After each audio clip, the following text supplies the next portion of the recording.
Fala, moçada esperta, tudo bem com vocês? Espero que sim, professor Herbert mais uma vez. Moçada, nesse vídeo agora, que vai ser rapidinho, que é destinado aos meus alunos do segundo ano do ensino médio, eu vou mostrar para vocês dentro do PET, Plano de Estudos Tutorados, como acessar o conteúdo da disciplina de História e as atividades que foram propostas para essa semana. Para isso é bem simples, basta vocês entrarem lá no PET de vocês receberam por e-mail, receberam por WhatsApp, e vão ver que lá na página inicial, no índice, mostra que a minha disciplina de História ela está na página 54 em diante, tá bom? Vocês vêm até a página 54 e aqui vocês vão encontrar o plano de estudo tutorado do componente curricular de História, ano de escolaridade segundo ano. Nessa parte, as orientações aos pais e responsáveis, há também dica para o aluno e o Quer Saber Mais, que são propostas de como vocês irão aprofundar os estudos de vocês e encontrar novas afirmações sobre o tema proposto. Bem, pessoal, outra coisa interessante é o eixo temático. O eixo temático dessa primeira semana é Cultura e Política na Construção do Estado Nacional Brasileiro, abrangendo o período de 1822 até 1900. O tema 1, que são embates políticos no processo de construção e afirmação do Estado Nacional. Os conteúdos relacionados: estrutura constitucional, agrupamentos políticos, forças sociais e simbologia do poder. Essa é uma matéria muito interessante, moçada, que ela está linkada, tá, com conteúdo de geografia.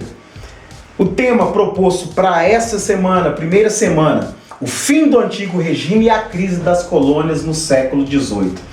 Moçada, essa é uma temática muito bacana e quando faz a proposta aqui, eu assisti a videoaula de vocês hoje, tá? Eu estou acompanhando lá no Se Liga na Educação, no canal Rede Minas, onde a professora falava sobre como as revoluções, tá, ocorridas lá na Europa no século XVIII reverberaram o mundo afora e aqui no Brasil não foi diferente. Na página 56 estão as nossas atividades que são chamadas de mão na massa. É uma atividade muito simples e gostosa de fazer, tá, moçada?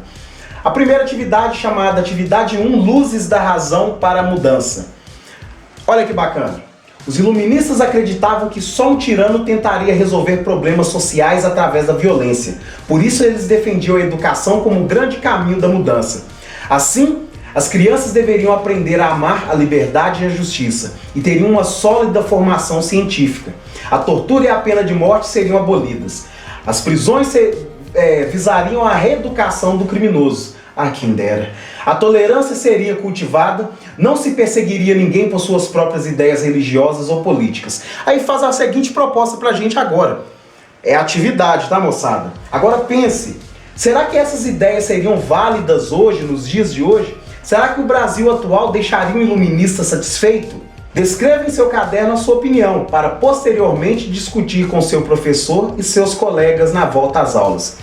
Bem, moçada esperta, para a gente poder entender e poder responder isso de maneira bem inteligente, dessa maneira bem alegre que a história pede para que a gente faça, porque a história é isso, a gente tem que entender, a gente não pode decorar. Eu já falei para vocês, algumas pessoas acham que estudar história é decorar a data, e isso é um mito, isso é uma mentira das mais descaradas, deslavadas que existe. A história ela se preocupa, pessoal, com os fatos históricos mais importantes para a humanidade, tá bom? E para que a gente possa resolver essa questão bem facinha, basta a gente entender dois conceitos. O que foi o absolutismo e o que foi o iluminismo. E como essas duas coisas repercutiram o mundo afora, tá? Bem, vamos lá então? Moçada, para que a gente possa entender o que foi o absolutismo, a gente precisa só voltar uns 200, 300 anos no passado. Bem, pessoal, o regime absolutista é uma forma de governo que vai nascer na Europa a partir do fim da Idade Média. Inicia-se a Idade Moderna e aparece o absolutismo como forma de governo. Nós, historiadores, falamos que a Idade Moderna ela inicia quando? Quando a capital do Império Bizantino, que era a cidade de Constantinopla, foi invadida e conquistada pelos turcos otomanos. Mas um dos principais fatos após 1453, pessoal, é a formação das monarquias constitucionais, que vão dar origem ao absolutismo. Absolutismo vem da palavra absoluto, moçada. Os monarcas, eles se achavam super-heróis. O mais famoso deles, inclusive, é o próprio Luís XIV, um monarca francês, dono da célebre frase L'État c'est moi, que do francês quer dizer o seguinte: o Estado sou eu. O absolutista, o monarca absolutista, pessoal, assim como o próprio nome diz, ele governa com plenos poderes. Não há nada que o limite e é de forma centralizada. Ele centraliza todas as forças do Estado na sua pessoa. Ele é considerado a pessoa mais importante do Estado. E o que vem da origem ao que? É o pensamento iluminista. Lá na videoaula de hoje, do dia 19/5, nós vimos que, no Se Liga na Educação, que a professora ela não cometeu um equívoco, mas ela esqueceu um pontinho que o professor aqui quer falar para vocês. Que é o seguinte, ela falou lá na videoaula que o iluminismo é uma corrente de pensamento francesa. Não, moçada. O iluminismo é uma corrente de pensamento que nasceu na Inglaterra e vai se desenvolver na França. Porque é na França que a Revolução Francesa, de fato, é uma revolução de caráter iluminista, tá?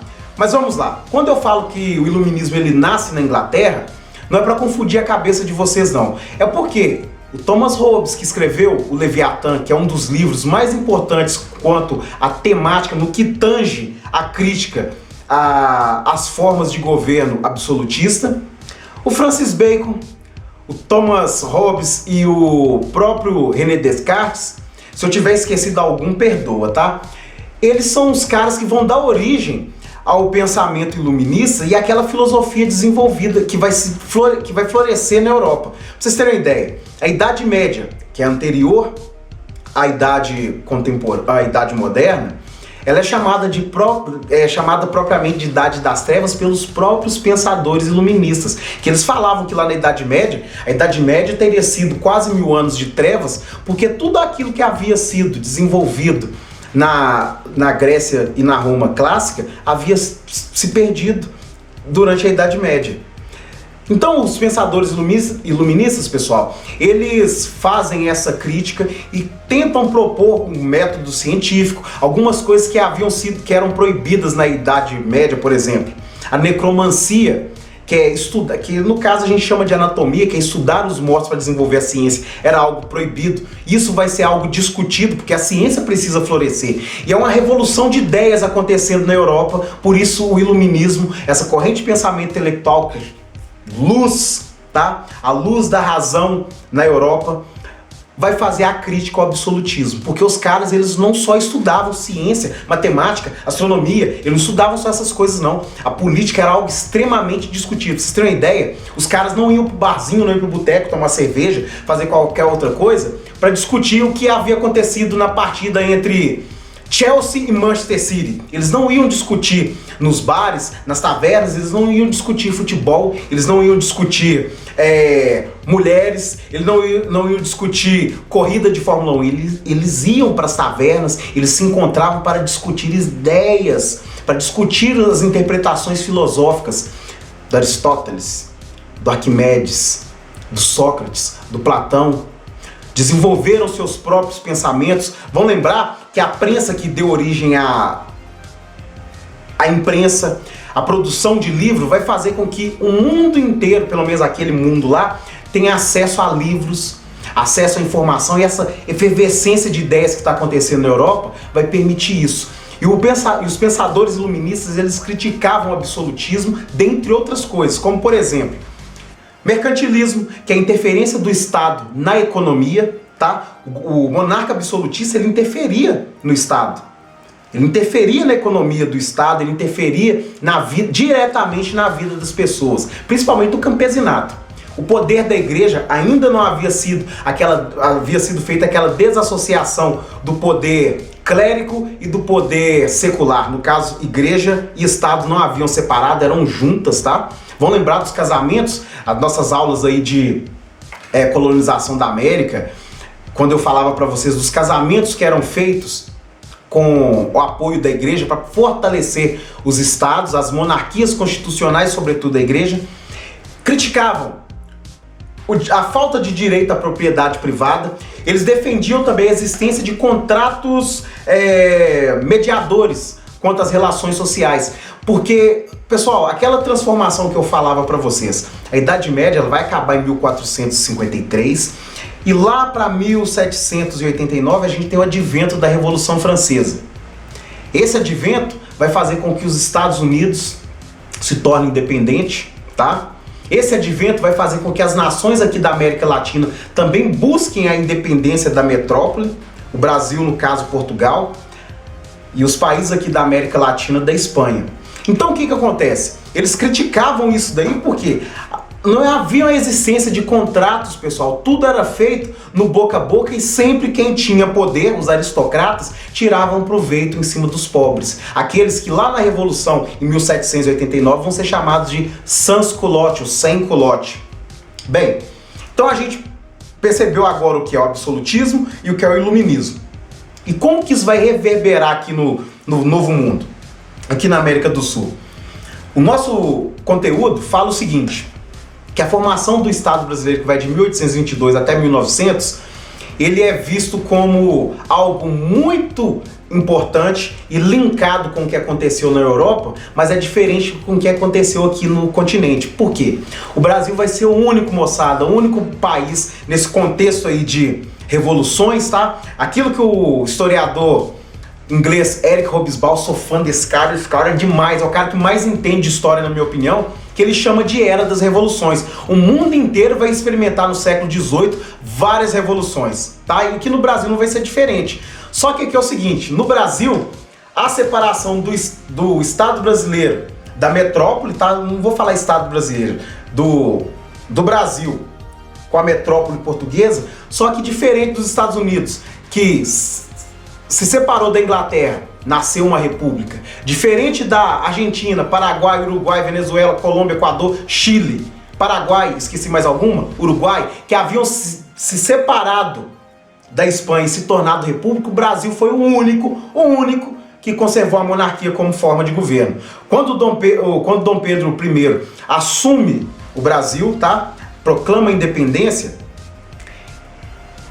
o Brasil vai ser monarquia de 1822 até 1889, com o golpe militar que vai dar origem à República Brasileira, tá bom? Bem, pessoal, é mais ou menos isso daí que vocês precisam saber para aprofundar os estudos de vocês de forma autônoma e responder as questões propostas aqui no nosso PET. Um abraço e até o próximo vídeo, moçada!